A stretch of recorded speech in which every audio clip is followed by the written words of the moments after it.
नमस्कार दोस्तों।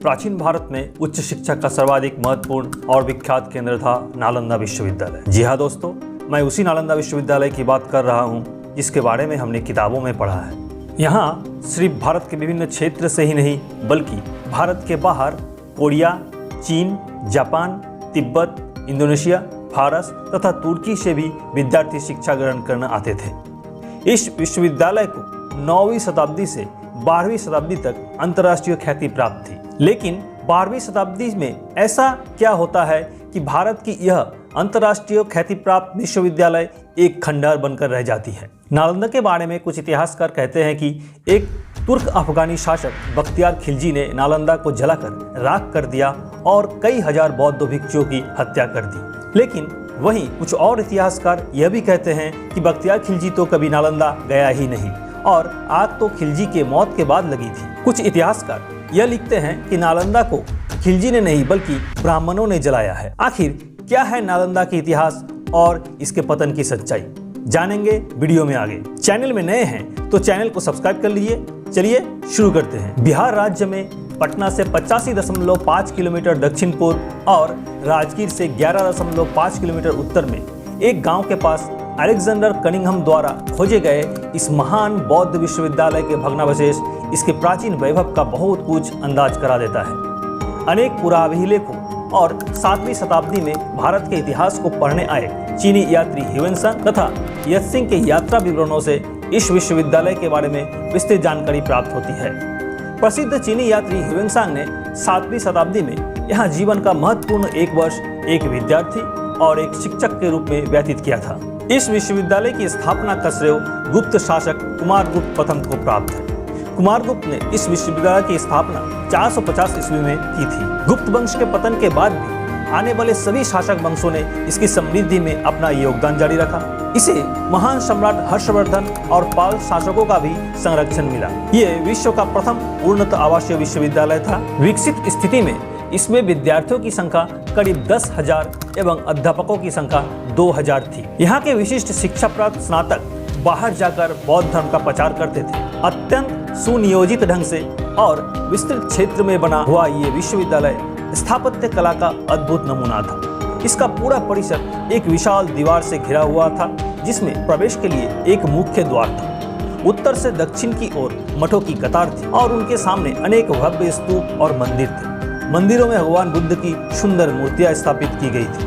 केंद्रीय विद्यालय में 7 बड़े कक्ष थे और इसके अलावा 300 अन्य कमरे थे। इनमें व्याख्यान हुआ करते थे। कमरे में सोने के लिए पत्थर की चौकी होती थी। दीपक, पुस्तक इत्यादि रखने के लिए आले बने हुए थे। प्रत्येक मठ के आंगन में एक कुआं बना हुआ था। 8 विशाल भवन, 10 मंदिर, अनेक प्रार्थना कक्ष तथा अध्ययन कक्ष के अलावा इस परिसर में सुंदर बगीचे तथा झीलें भी थी। समस्त विश्वविद्यालय का प्रबंध कुलपति या प्रमुख आचार्य करते थे जो भिक्षुओं द्वारा निर्वाचित होते थे। कुलपति 2 परामर्शदात्री समितियों के परामर्श से सारा प्रबंध करते थे।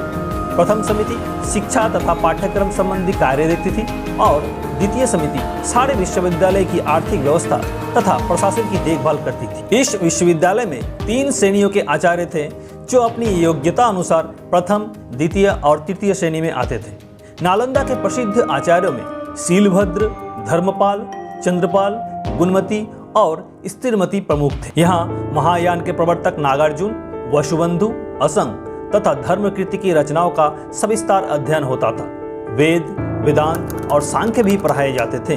व्याकरण, दर्शन, शैल्य विद्या, ज्योतिष विद्या, योग शास्त्र तथा चिकित्सा शास्त्र भी पाठ्यक्रम के अंतर्गत थे।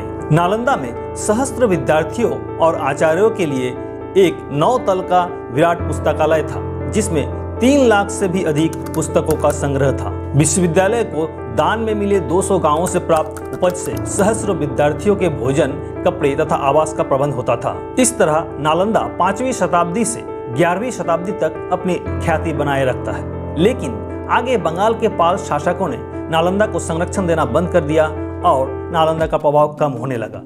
कुछ इतिहासकार तिब्बती स्रोत के हवाला देते हुए यह लिखते हैं कि नालंदा पर तत्कालीन शासकों का प्रभाव बढ़ने के कारण नालंदा का महत्व घटने लगा। ब्रिटिश अधिकारी अलेक्जेंडर कनिंघम के नेतृत्व में साल 1861-62 में आर्कियोलॉजिकल सर्वे ऑफ इंडिया की देखरेख में नालंदा की सर्वे किया गया। 1915 में ASI ने खुदाई शुरू किया।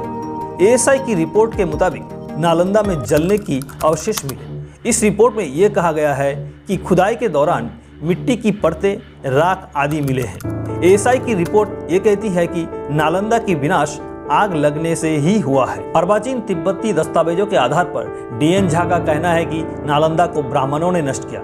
हालांकि अब तक हुए पुरातात्विक उत्खननों और शोध के अनुसार इसका कोई आंतरिक साक्ष्य नहीं मिला है। DN झा की इस तथ्य का खंडन अरुण शौरी ने अपनी किताब एमिनेंट हिस्टोरियंस में किया है। अरुण शौरी ने नालंदा के विनाश के बारे में समकालीन मौलाना मिनहाज उद सिराज की तबकाते नासिरी को आधार बनाया। तबकाते नासिरी में स्पष्टतः उल्लेख है कि नालंदा को बख्तियार खिलजी द्वारा जलाया और नष्ट किया गया था। इसमें उल्लेख है कि बख्तियार खिलजी 200 घोड़ों के घुड़सवार दल के साथ आया, नालंदा पर हमला किया और स्थानीय ब्राह्मणों के सिर मुंडवाकर उन्हें मार डाला।